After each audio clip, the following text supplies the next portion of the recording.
Hello दोस्तों, और डर के इस सफ़र में आपका स्वागत है। आज मैं आपको दिखाने वाला हूँ एक ऐसी घटना जो आपको अंदर तक हिला देगा। हर गांव में एक ऐसा जगह होता है जहाँ बच्चे खेलने नहीं जाते, जहाँ सूरज की रोशनी भी डर के मारे ठहर जाती है। ऐसी ही एक जगह है वो खंडहर हवेली, जहाँ अतीत की चीखें दीवारों में कैद हैं और हर रात कोई अब भी इंतज़ार करता है किसी के लौट आने का। आज की कहानी सिर्फ एक भूतिया हवेली की नहीं, बल्कि दो मासूम दोस्तों की है जो वहां गए तो थे रोमांच के लिए, लेकिन साथ ले आए एक ऐसा डर जो जिंदगी भर उनका पीछा नहीं छोड़ेगा। गांव की गलियां सुनसान थी, बस रात के कीड़े मकोड़े और दूर से आती कुत्तों की आवाजें। आसमान बादलों से ढका हुआ और बिजली के हल्के कड़कने से माहौल और भी सेहरन भरा हो गया था। अभिषेक और राहुल दोनों अपने दादाजी के घर के छत पर लेटे हुए थे। अभिषेक छत पर आसमान की तरफ देखते हुए राहुल से कहता है कि कभी सोचा है उस खंडहर हवेली में क्या है। राहुल हौले से कहता है, यार रात को ऐसी बातें मत किया कर, सुना है वहां आत्मा है। अभिषेक मुस्कुराकर कहता है, भाई ये सिर्फ कहानी है, चल आज रात चलते हैं, सिर्फ 10 मिनट बाहर से देख कर आ जाएंगे। राहुल डरते हुए कहता है, भाई सच में तू पागल हो गया है। तभी अभिषेक उठता है और कहता है, भाई बस एक बार चलते हैं, फिर जिंदगी भर याद रहेगा। रात के 12 बज चुका था। दोनों लड़के टॉर्च लेकर खेतों के बीच से होकर हवेली की ओर बढ़ते हैं। चारों ओर सन्नाटा छाया हुआ था। पेड़ ऐसे झुके थे मानो उन्हें रोकना चाहते हैं। हवेली के पास पहुंचते ही ठंडी हवा का झोंका उनके चेहरे से टकराता है। अंदर गहरा अंधेरा, जैसे अंधेरा खुद जी रहा हो।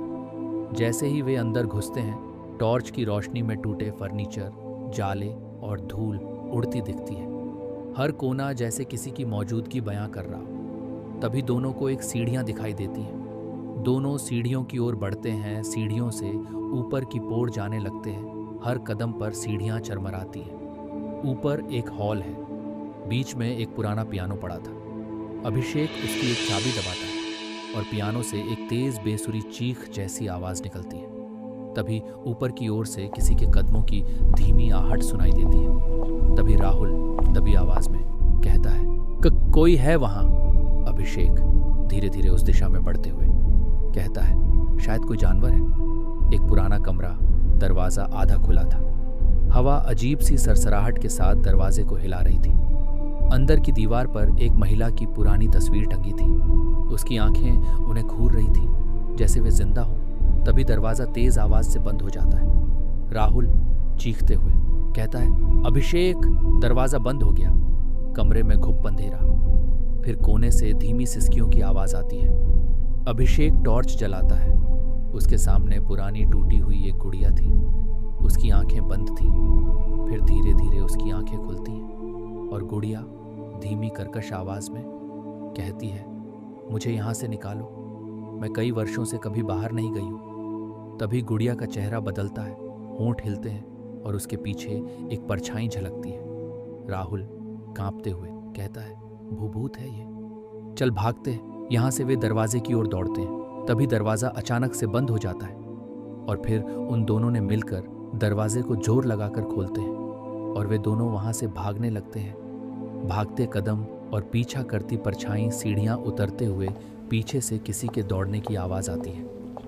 अभिषेक राहुल से कहता है, कोई हमारे पीछे आ रहा है। जैसे ही वे हवेली से बाहर निकलते हैं, एक तीखी चीख हवेली से निकलती है। आसमान में बिजली चमकती है। दोनों अंधेरे में भागते हैं। हाँफते हुए दोनों लड़के अंकल रमेश के पास पहुंचते हैं और पूरी बात बताते हैं। अंकल रमेश चुपचाप सुनने के बाद, तुमने कविता को देखा। वो हवेली के मालिक की इकलौती बेटी थी, किसी से शादी नहीं करना चाहती थी। उसने खुद को कमरे में बंद कर लिया। फिर किसी ने कभी दरवाजा नहीं खोला। राहुल डरते हुए कहा, जो अभी हमने देखा क्या वह उसकी आत्मा थी? अंकल रमेश कहते हैं, वो अब भी उस कमरे में बंद है, हर रात दरवाजा खुलने की राह देखती है।